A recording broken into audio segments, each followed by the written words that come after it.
Assalamualaikum warahmatullahi wabarakatuh.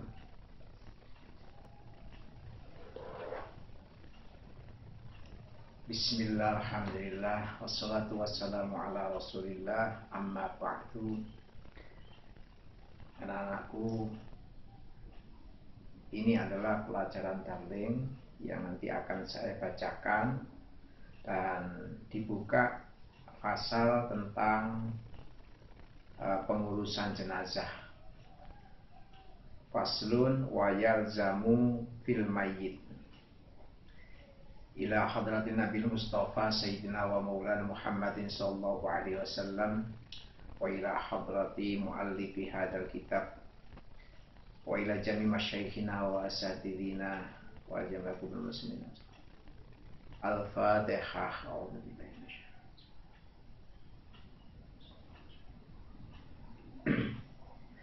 Bismillahirrahmanirrahim. Faslun utawi iki iku fasal suwiji. Wayal zamulan wajib fil mayyiti ing dalem mayit apa arba'atu asya'a papat pira-pira perkara. Rupane wasluhu ngedusi mayit, wa takfinuhu lan ngafani mayit, wassolatu lan sholat alaihi ing atase mayit, wa dafnuhu lan mendem mayit. Jadi kewajiban tidak fasal menjelaskan tentang hal-hal yang berhubungan dengan mayit. Wa yalzamu fil mayit arba'atu asya. Diwajibkan dalam pengurusan jenazah atau di dalam pengurusan mayit itu 4 perkara. Yang pertama adalah memandikannya, yang kedua adalah mengkafaninya, dan yang ketiga adalah menyolatinya, dan yang keempat adalah menguburkannya. Kewajiban ini untuk sebagian orang, kewajiban ini adalah kewajiban kifayah yang hanya diwajibkan oleh sebagian orang saja. Jadi kalau ada sebagian orang yang sudah melaksanakannya, maka yang lain gugur kewajibannya. Wasnani utawi wong loro iku layu salani ora kena den dusi karone, walayu shollalan ora kena den sholati sopo alaihima ing atase isnani. Ada 2 orang yang tidak boleh dimandikan dan juga tidak boleh disolati. Mereka adalah asyahidu, rupane wong kang mati syahid, fi ma'rikatil musyrikin ing dalem merangi pira-pira wong musyrik. Yang pertama adalah orang yang mati syahid dalam memerangi orang-orang musyrik. Jadi orang mati syahid ini adalah orang yang memang kematiannya disebabkan karena peperangan itu. Orang mati syahid itu ada 3. Yang pertama adalah syahid fid dunya wal akhirah, yakni seperti contoh yang seperti ini. Orang yang mati syahid fid dunya wal akhirah, dunia dan akhirat, adalah orang yang mati dalam peperangan membela agama Allah dengan niat karena Allah. Ini kalau dia mati dalam pertempuran itu, mayatnya tidak boleh dimandikan dan juga tidak boleh disolatkan. Yang kedua adalah asyahid fid dunya, syahid di dunia saja, yakni orang yang mati dalam pertempuran membela agama Allah tapi niatnya bukan karena Allah. Ini yang tahu adalah hanya Allah, karena kita tidak tahu niat seseorang.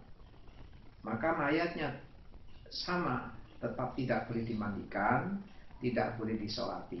Tetapi karena niatnya bukan karena Allah, misalnya karena harta, karena perempuan, atau karena kedudukan, maka di hadapan Allah dia tidak mendapatkan apa-apa. Dan yang ketiga adalah orang yang asyahid fil akhirah, syahid di akhirat, yakni orang yang mati terkena suatu penyakit atau bencana, misalnya sakit mati karena melahirkan, mati karena sakit perut, mati karena sakit kepala, atau mati terkena bencana dan sebagainya. Ini semuanya adalah macam-macam mati syahid.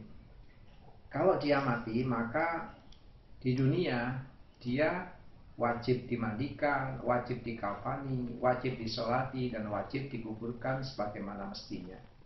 Di hadapan Allah, dia termasuk orang-orang yang syahid. Pahalanya hanya Allah yang tahu, sangat besar sekali. Wasiktu alladzi lam yastahil, wasiktu lan bayi kang gugur. Orang Jawa mengatakan ketragan. Alladzi kang lam yastahil, kang durung banteraken suarane, sapa alladzi shorihan hale bengok. Yang kedua adalah orang yang bayi yang mati ketika dilahirkan dan belum sempat dia menangis. Karena itu maka dia tidak boleh dimandikan, tidak boleh disolati, tetapi langsung dikuburkan, dikafani dan dikuburkan. Wayu salul mayit witron, wayu salulan tentusi sopo al mayitu mayit witron kelawan ganjil. Wayakulu lan ono iku fi awwali ghuslihi, ing dalem kawitane ngedusi mayit apa sidrun godhong widara. Cara memandikan. Cara memandikan ini adalah mayit dibasuh dengan ganjil 1 kali, 3 kali, 5 kali, 7 kali, dan seterusnya. Ganjil ini adalah setelah mayit ini dibersihkan dari segala macam najis dan hal-hal yang bisa menghalangi sampainya air kepada kulit, sehingga sebelum dimandikan dan dihitung hitungan ke-1, ke-2, ke-3, ini mayit harus dibersihkan terlebih dahulu dari najis dan dari hal-hal yang menghalangi sampainya air kepada kulit secara langsung. Wa yakunu fi awwali ghuslihi sidrun. Pertama-tama pada awal basuhan ini diberikan dengan daun bidara. Nah, sekarang sudah ada sabun yang hakikatnya daun bidara ini adalah punya bau yang wangi yang dapat menghilangkan baunya mayit. Nah, sekarang ada sabun, maka cukup dengan sabun. Wa fi akhirihi, lan iku ing dalam akhire ghuslu apa syai'un suwiji-wiji min kafurin saking kafur barus. Kemudian di akhir basuhan ini dicampur dengan kafur barus. Setelah itu kemudian wayukafanu lan den kafani. Wayukafanu lan den kafani sapa mayit fi salah sati akwabin, ing dalam telu pira-pira dodot biden kang putih. Setelah itu kemudian dikafani mayit, yang mana kafan ini kalau laki-laki 3 lapis. Jadi kira-kira membutuhkan, kalau orang itu tingginya misalnya 150, berarti dibutuhkan setiap lapis ini panjangnya sekitar 2 meter, 25 cm di bawah, 25 cm di atas, dan kemudian ditambah dengan tingginya mayit itu 152 meter. Kalau laki-laki berarti dibutuhkan sekitar 6 meter kain mori. Jika gemuk maka ditambah karena harus menambah lebarnya. Kemudian kalau perempuan ini ditambahkan 2, yakni ditambahkan 2 jadi 5 lapis, yakni 3 tadi seperti laki-laki, tetapi ditambah gamis. Laisa kang ora ono iku fiha ing dalem salasah apa komisun gamis baju kurung wala amamatun lan ora serban. Kalau perempuan ditambah gamis dan kerudung, jadi kain kurang lebih sekitar 2 meter dilipat menjadi 2 dan kemudian tengahnya dilubangi untuk kepala, itu dijadikan gamis.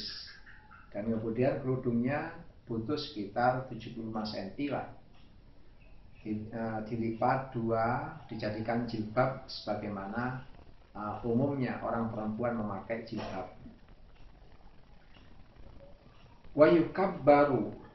Wayukabbiru lan maca takbir sapa wong alaihi ing atase nyolati mayit arba'at takbiratin kelawan 4 pira-pira takbiran. Wayaqra alan maca sapa wong al-Fatihata ing Fatihah ba'dal ula ing dalem sause takbir kang kawitan.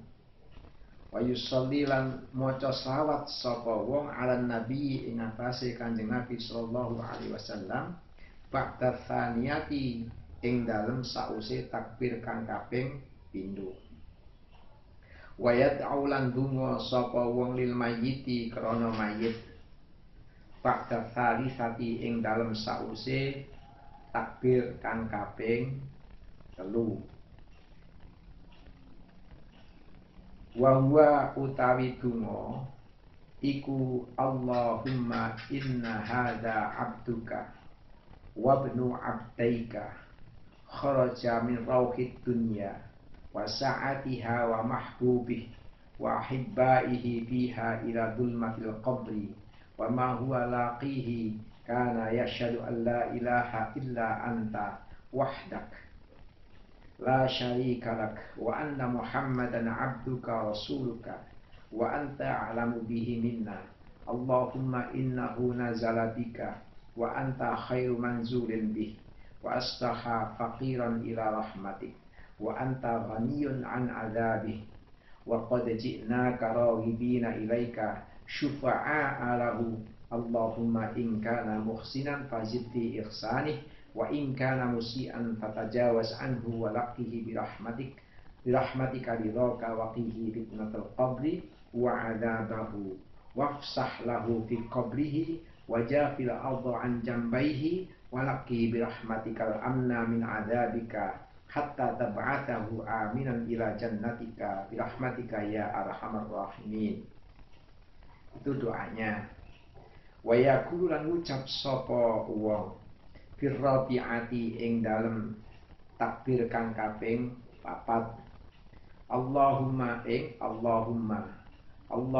la tahrimna ajrahu wa la taqtinna ba'dahu wa fil lana walahu Allahumma duh Allah la tahrimna ampun ngalang-alangi tuwan ing kula ing kita ajrahu ing ganjarane mayit wa la taqtinna lan ampun mitnah tuwan ing kita ba'dahu ing dalem sause matine mayit waufir lan mugi ngapura tuan lana maring kita walahu lan maring mayit wa yusallimu lan salam sapa wong ba'da rabi'ati ing dalem sause takbir kaping 4.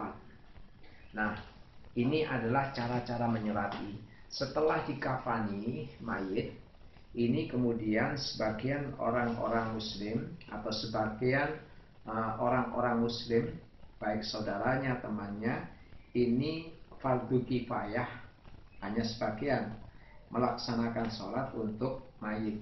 Caranya adalah menghadap ke arah kiblat, ya.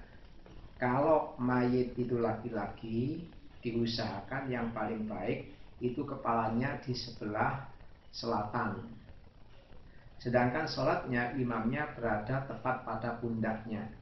Tetapi kalau mayit itu perempuan, maka kepalanya berada di arah utara dan imamnya tepat di pusarnya.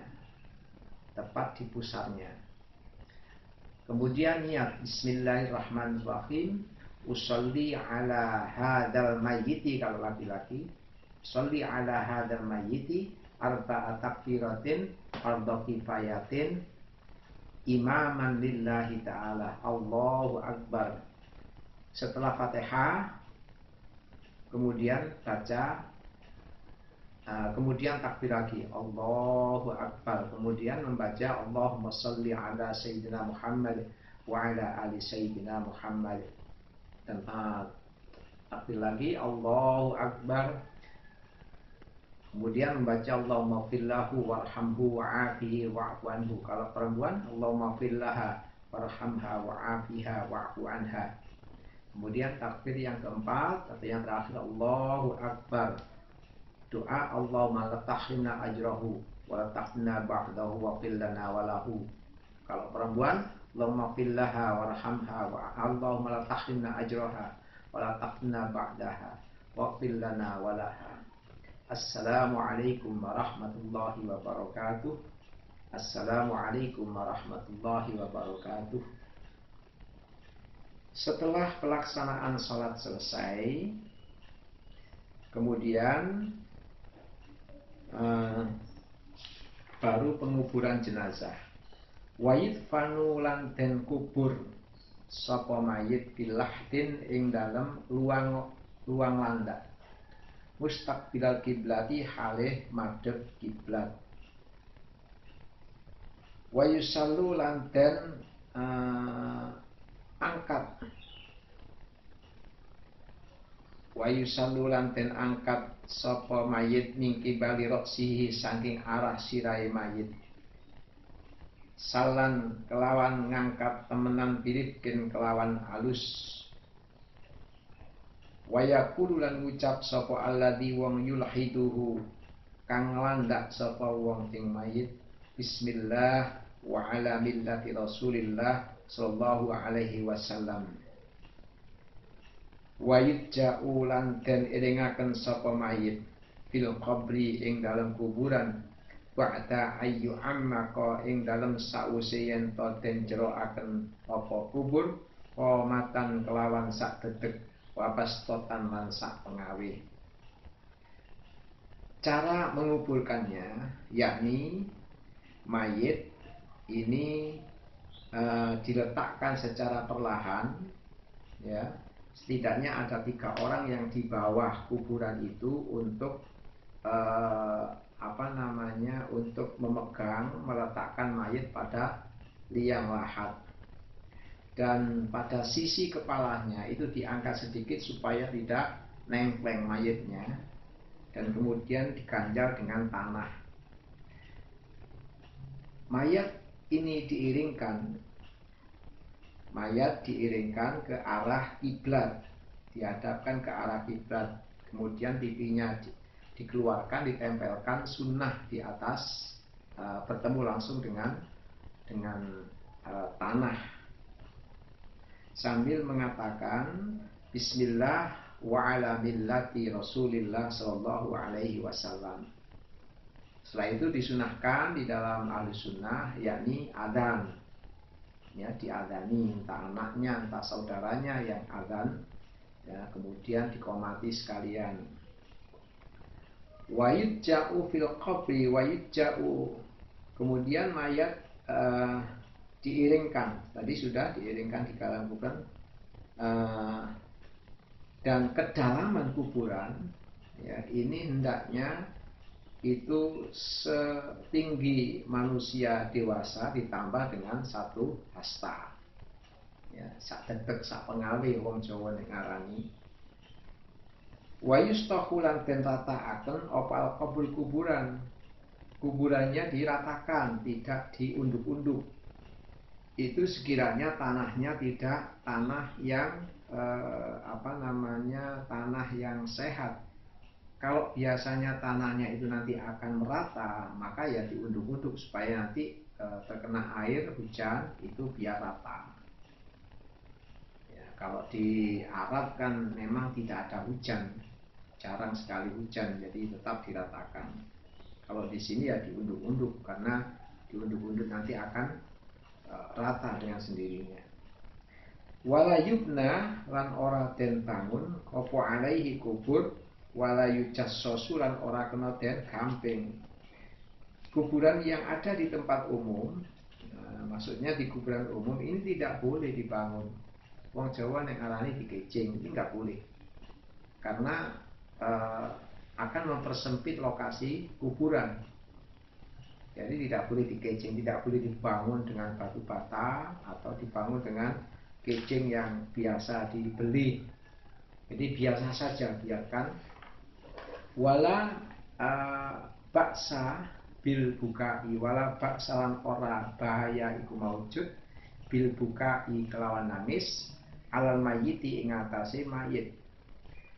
Dan tidak apa-apa keluarganya atau siapapun menangis atas kematian mayit itu, tetapi nangisnya adalah min ghairi nauhin, saking tanpa banteraken swara dengan sambat-sambat. Jadi nggak boleh nangis sampai kewanter pemane sambat-sambat ya apa nek sampean tinggal iki aku melok sapa, ini nggak boleh. Hukumnya haram dan akan membuat mayit ini akan ditambah siksaannya oleh Allah. Karena Rasulullah bersabda, innamal mayyit yu'adzabu bi bukai ahli. Mayit itu disiksa antara lain adalah disebabkan karena tangisan dari keluarganya. Karena itu jangan menangis kalau ada saudara kita yang meninggal. Wala syaki saubin lan ora tanpa nyuwek bulon klambi, tanpa menyobek-nyobek ya bulon klambi, atau dalam tulisan yang lain wala syaki jabibin, ora nyuwek bulon klambi. Wa yu'azzalan den takziai sapa ahluhu keluargane mayit ila salasati ayamin tumeka 3 pira-pira dina min tablihi awit saking ngubur mayit. Keluarganya ini kita disunahkan untuk mentakziai. Apa mentakziai? Mentakziah adalah menghibur mayit. Ya, jadi takziah itu dihukumnya sunnah sebelum mayit dikuburkan dan setelah mayit dikuburkan sampai jarak 3 hari setelah menguburkan. Inilah yang bisa saya sampaikan dan mudah-mudahan bermanfaat, dan silakan dimaknani yang lengkap. Assalamualaikum warahmatullahi wabarakatuh.